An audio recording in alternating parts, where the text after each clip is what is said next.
When we talk about the importance of effective communication in the workplace, we want to think about all the different sources of communication. So, as we know, this is a digital era where we use emailing, cell phone, we're texting on our cell phones as opposed to actually talking to someone face to face.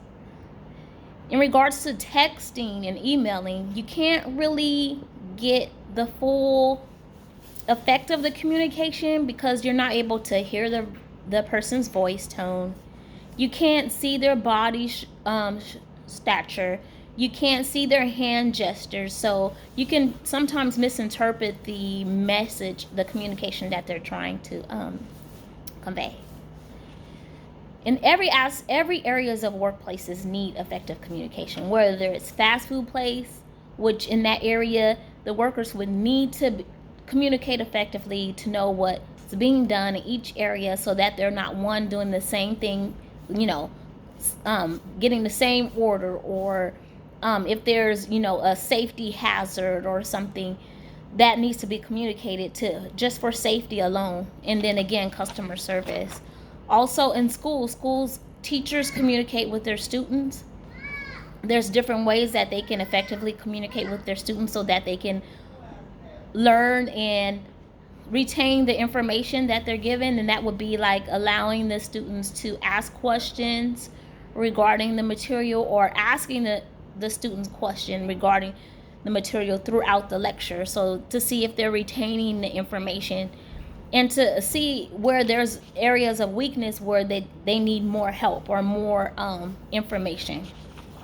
Even in the construction site workplace, effective communication is important. Again, on a safety issue, workers would need to communicate, okay, this is being done, this person's in this area, this is being done in this area needs to be free of people or anyone going in that area so that they can be safe. So effective communication in that area is also important. Specifically in my workplace area, which would be the healthcare or the hospital setting, effective is very important for to have effective communication. One being nurse to nurse. So for example, when I go to work, I get report from the nurse that I'm relieving. So she communicates to me any abnormalities of any patients, any upcoming procedures, diagnostic procedures that need to be done for those patients, so that I can be aware. Also, I would have to effectively communicate with the patient's providers, letting the doctor know what the patients need, what the problem is, the abnormalities are. And then the doctor would effectively communicate with me, letting me know what his treatment plan and what orders he wants me to implement for that patient. So that is very important in the healthcare industry to have effective communication because it benefits the patient. Also, I would have effective communication with my other members of the healthcare team. So I would have to collaborate with them, that being pharmacy, dietary, other nurses, assistant personnel. So we all need to collaborate so that we can do the right treatment effectively and efficiently for the patient. So in order for that to be done and to eliminate errors, whether those be medication error, treatment errors, is important for us to communicate effectively in the healthcare setting. When communicating effectively with patients, as a nurse with a patient, what we're trying to do is we're trying to get all the information that we can from each patient so that we can give them the proper treatment and create a care plan that's going to benefit that patient.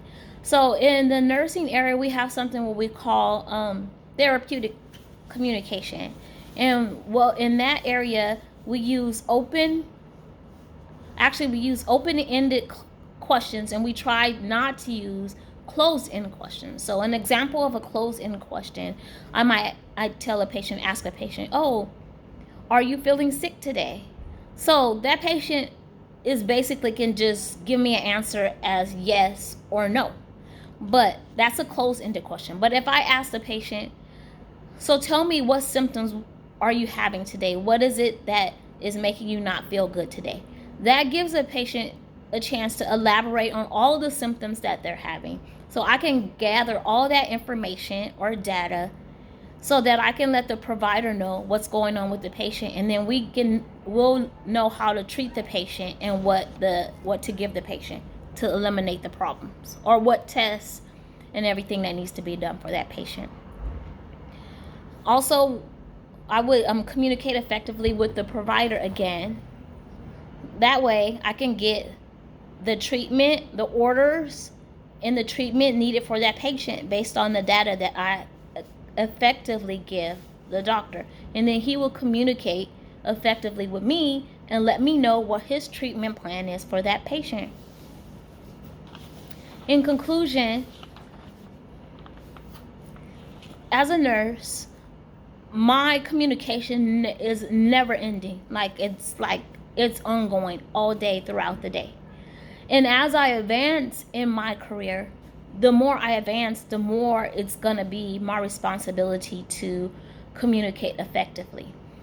That being because, for instance, if I decide to be a nurse manager, nurse floor manager, or a charge nurse, or a director of nurses, or a case manager, all those positions require effective communication, because you're collaborating even more with members of the healthcare team for that patient, and all the information, that pertinent information that you get, is going to help that patient. So all information, all communication has to be effective to get the appropriate information to provide the appropriate treatment for that patient.